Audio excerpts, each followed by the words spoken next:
Jadi ibadah yang kita lakukan ini, entah itu sholat, baik itu puasa, sedekah dan amalan-amalan lain, pada hakikatnya tujuan utamanya tidak lain dan tak bukan adalah ampunan dari Allah Subhanahu wa taala. Banyak keutamaan dari istighfar atau memohon ampun kepada Allah Subhanahu wa taala. Man lazimal istighfar ja'alallahu lahu min kulli dhiqin makhrajan wa min kulli hammin farajan wa razaqahu min haitsu la yahtasib. Kata Nabi sallallahu alaihi wasallam, man lazimal istighfar, barang siapa yang melazimkan istighfar, membiasakan mengucap memohon ampun kepada Allah Subhanahu wa taala. Redaksi istighfar ini banyak yang mana kita kenal, yang mana sudah kita biasa itu boleh diucapkan astagfirullah, astagfirullah, astagfirullah, atau tambahi astagfirullahaladzim, astagfirullahaladzim. Itu yang sering atau yang familiar sudah di telinga kita. Kemudian juga banyak lapas-lapas istighfar yang lain yang kita baca habis sholat tadi, panjang itu boleh juga, atau minimal tadi astagfirullah, astagfirullah, astagfirullah. Bagaimana yang mungkin pernah kita dengar kisah Imam Ahmad dengan penjual roti tentang keutamaan istighfar. Suatu kali Imam Ahmad ini di kampungnya tak tahu ngapo, tak kati angin, tak kati hujan, tak tahu pengen keluar kampung, bahkan keluar dari kota tersebut. Kemudian berangkatlah beliau ke suatu tempat jauh. Kemudian beliau singgah karena capek, beliau singgah di sebuah masjid. Kemudian kala beliau telah sampai di sebuah masjid tersebut, maka Imam Ahmad beristirahat di sana. Kemudian bertemulah seseorang pengurus atau marbot atau penjaga masjid di sana. Karena aturan tersebut telah berlaku, di dalamnya tidak diperkenankan orang untuk tidur di masjid tersebut, maka Imam Ahmad terpaksa untuk meninggalkan masjid tersebut. Kemudian di tengah jalan, setelah meninggalkan masjid tersebut, Imam Ahmad bertemulah dengan sang penjual roti. Wahai Syekh, mari tinggal di rumahku, aku ada tempat di sekitaran sini. Jadi diajaklah Imam Ahmad oleh sang penjual roti tersebut, diajak untuk tinggal atau nginep beberapa hari di tempat penjual roti. Kemudian tatkala Imam Ahmad telah sampai di rumah penjual roti, maka dilihatlah oleh Imam Ahmad aktivitas sehari-hari sang penjual roti. Jadi dilihatlah oleh Imam Ahmad ketika ngadon astagfirullah, ketika begawi apapun, masuk igulo, masuk garam, masuk gendum, dalam adonannya mengucap istighfar, tak lepas dengan amalan istighfar. Maka Imam Ahmad penasaran dan bertanya kepada sang penjual roti, wahai Bapak, apakah yang telah engkau dapatkan dari istighfarmu itu? Karena aku lihat di setiap aktivitasmu engkau selalu melafazkan atau melazimkan istighfar. Maka dijawab oleh sang penjual roti, wahai Syekh, ketahuilah bahwasannya tidaklah satupun doa yang kupanjatkan kepada Allah Subhanahu wa taala atau hajat-hajat yang kuminta kepada Allah Subhanahu wa taala telah semuanya dikabulkan oleh Allah Subhanahu wa taala, illa kecuali satu, wahai Syekh, yang belum dikabulkan oleh Allah Subhanahu wa taala. Maka Imam Ahmad takjub dengan amalan dari tukang roti tersebut, amalan istighfar itu yang dibiasakan oleh sang penjual roti.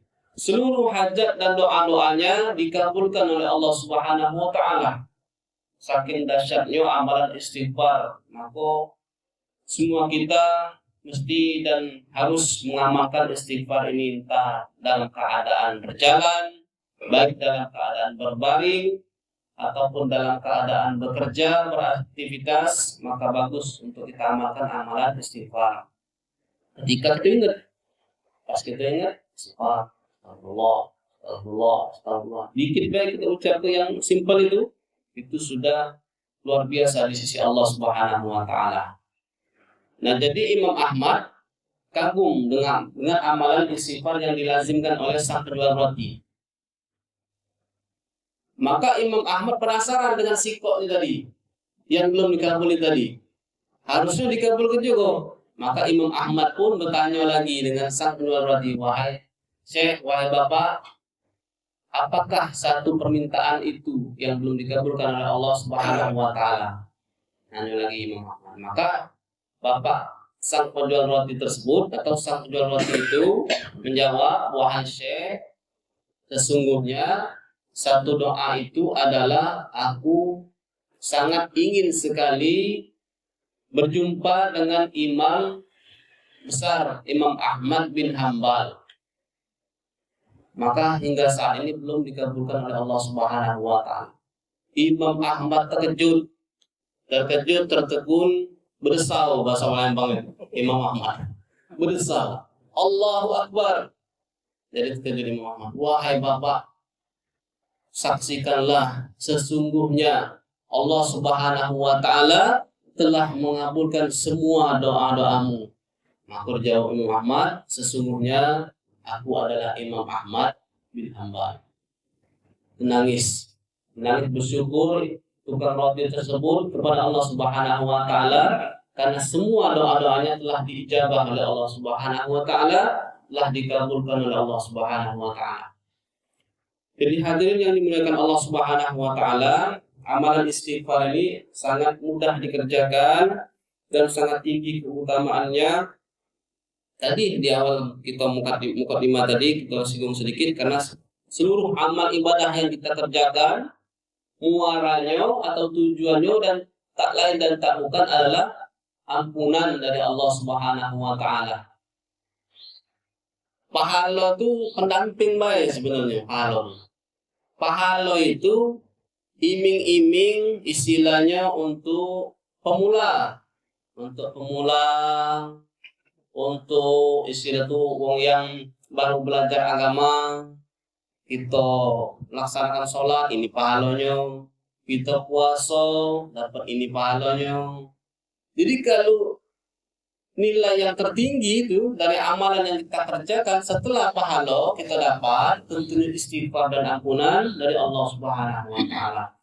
Apalagi kalau di kajian ilmu hakikat dan tasawuf tidak nyinggung pahalanya itu kata ulama sufi, seorang wanita mengatakan jikalau aku beribadah karena mengharapkan pahala, maka tiadakanlah surga itu.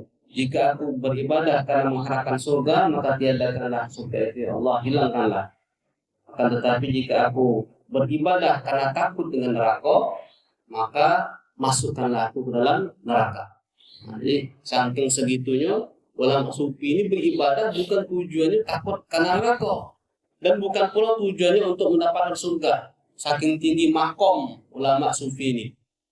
Yang dikejarnya dari ibadah dan ketaatan kepada Allah tersebut adalah cintanya Allah Subhanahu wa taala. Karena dia yakin sudah pahala itu ngiring. Pahala itulah pasti.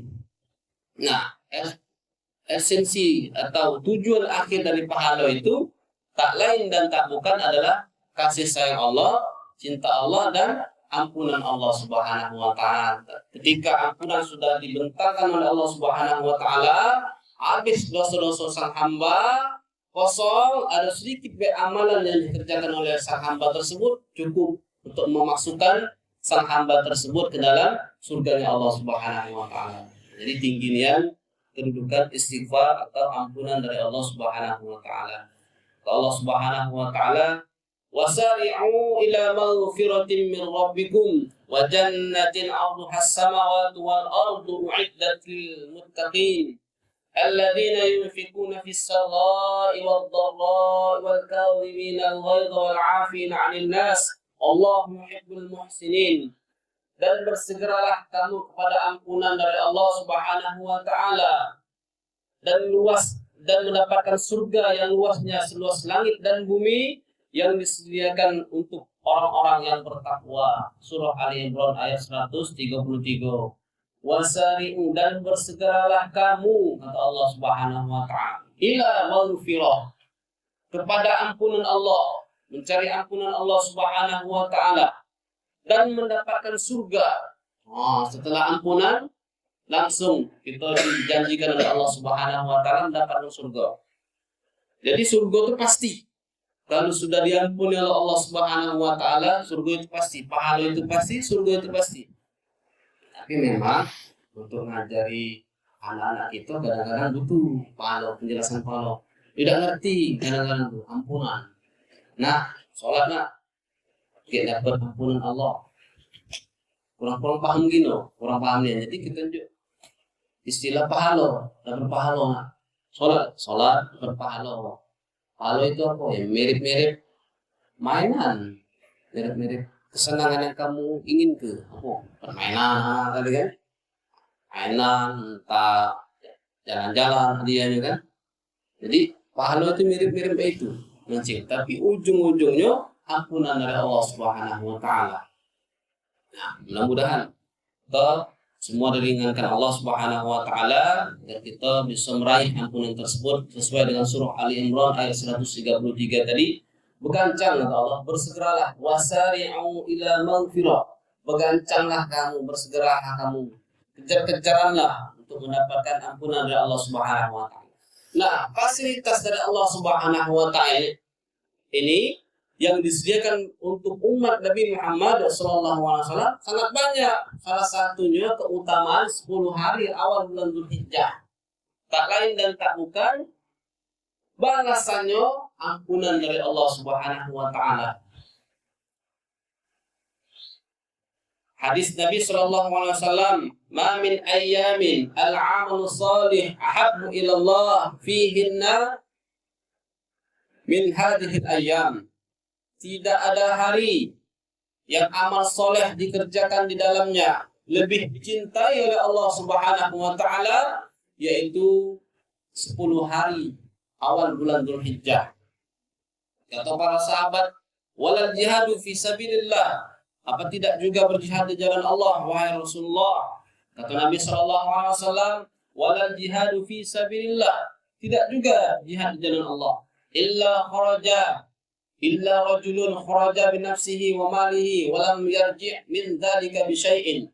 Kecuali seseorang itu keluar dari rumahnya berjihad di jalan Allah dengan harta dan jiwanya, falam yarji' min dzalika bi syai'in, tidak kembali dengan sesuatu apapun. Artinya telah syahid di jalan Allah, terbunuh di jalan Allah Subhanahu wa taala, baru itu yang tidak bisa ditandingi dengan atau menyamai dengan amalan awal 10 bulan Dzulhijjah, sama dengan jihad jalan Allah Subhanahu wa taala. Jadi amalan yang dikerjakan di 10 hari awal bulan Dzulhijjah ujung-ujungnya untuk mendapatkan cinta Allah Subhanahu wa taala. Di surah Ali Imran lagi di Al-Qur'an kata Allah Subhanahu wa taala, "Qul in kuntum tuhibbunallah fattabi'uni yuhibbukumullah wa yaghfir lakum dzunubakum." Katakanlah wahai Nabi Muhammad sallallahu alaihi wasallam kepada mereka, jika kalian ingin dicintai Allah Subhanahu wa taala, maka ikutilah Nabi. Apa keutamaannya? Maka Allah yaghfirudz dzunub, akan mengampuni seluruh dosa kalian. Dan Allah Subhanahu wa taala tak memandang betapa banyak, besar, kecil dosa yang telah dikerjakan oleh hambanya, maka Allah akan bentangkan ampunan seluas-luasnya. Maka Nabi pun bersabda dalam sebuah hadisnya, kata Nabi sallallahu alaihi wasallam, jikalau engkau datang, kata Allah Subhanahu wa taala, dengan dosa sepenuh bumi, bikoro ardi khotoyan, maka aku akan datang dengan ampunan sepenuh itu pula. Dan kemudian, wahai hambaku, kata Allah, jikalau engkau datang kepadaku dan memohon kepadaku, maka akan aku ampuni kamu. Aku tak peduli betapa besar dan banyaknya dosa-dosamu. Wahai hamba-hambaku, jikalau engkau datang kepadaku dengan dosa sepenuh langit, maka aku akan menemuimu dengan ampunan sepenuh itu pula. Jadi Allah Subhanahu wa Ta'ala begitu besar ampunannya, karunia-Nya kepada hamba-hambanya, maka kita selayaknya lah untuk bersemangat untuk meraih ridha dan ampunan Allah Subhanahu wa Ta'ala tersebut. Jangan sampai dunia yang sementara ini, dunia yang fana ini membuat kita tertidur, membuat kita lalai, membuat kita terpesona dengan dunia. Karena dunia yang sesaat ini adalah jebakan daripada setan. Boleh kita katakan jebakan, boleh kita katakan ladang untuk beramal soleh. Bagi orang yang beramal soleh, dunia adalah tempat untuk mencari atau memperbanyak amal-amal soleh dari Allah Subhanahu wa Ta'ala. Dan dunia ini juga adalah jebakan. Di surah Al-Imran itu disinggung oleh Allah Subhanahu wa Ta'ala. Zuyyina lin-nasi hubbus syahawati minan nisa' wal banina wal qanatiril wal muqantarati minadh dhahabati wal fiddah ila akhir ayat. Surah Ali Imran, kata Allah Subhanahu wa Ta'ala, telah dijadikan indah pada pandangan manusia keinginan terhadap wanita, minan nisa wal bani wal qanatiril muqantarati minadh dhahab, kemudian kebun-kebun, hewan ternak, kemudian perhiasan, telah dijadikan indah, kata Allah Subhanahu wa Ta'ala, pada pandangan manusia terhadap apa-apa yang diinginkan. Semua itu adalah dunia. Kata Allah Subhanahu wa Ta'ala, semua itu adalah dunia. Maukah kalian aku beritahu, kata Allah Subhanahu wa Ta'ala, yang lebih baik dari itu? Qul a'unabbi'ukum bi khairin min dzalikum. Katakanlah, maukah aku beritahu apa-apa yang lebih baik dari semuanya itu? Bukankah dunia tersebut sebagian telah kita dapatkan, telah diberikan oleh Allah Subhanahu wa Ta'ala. Namun dunia hancur, hilang, pisah dengan kita, tak abadi. Jadi pengertian dunia itu fana, hancur sesaat, sebentar, tak abadi. Yang disebutkan oleh Allah Subhanahu wa Ta'ala tadi, wanita, harta, kebun, sawah ladang yang luas, yang banyak, harta kekayaan, rumah yang kita miliki, kendaraan yang mewah, handphone, dan lain sebagainya, itu semua adalah dunia. Kata Allah, maukah aku beritahu yang lebih baik dari itu? Qul a'unabbi'ukum bi khairin min dzalikum, yaitu surga yang luasnya seluas langit dan bumi. Dan ampunan dari Allah Subhanahu wa Ta'ala adalah lebih baik daripada dunia tersebut. Maka hadirin jamaah yang dimuliakan Allah Subhanahu wa Ta'ala, marilah kita melek, kita sadar, kita lebih membuka diri, membuka hati kita untuk mengejar ketertinggalan kita, untuk bersemangat kita mendapatkan ridha dan ampunan Allah Subhanahu wa Ta'ala.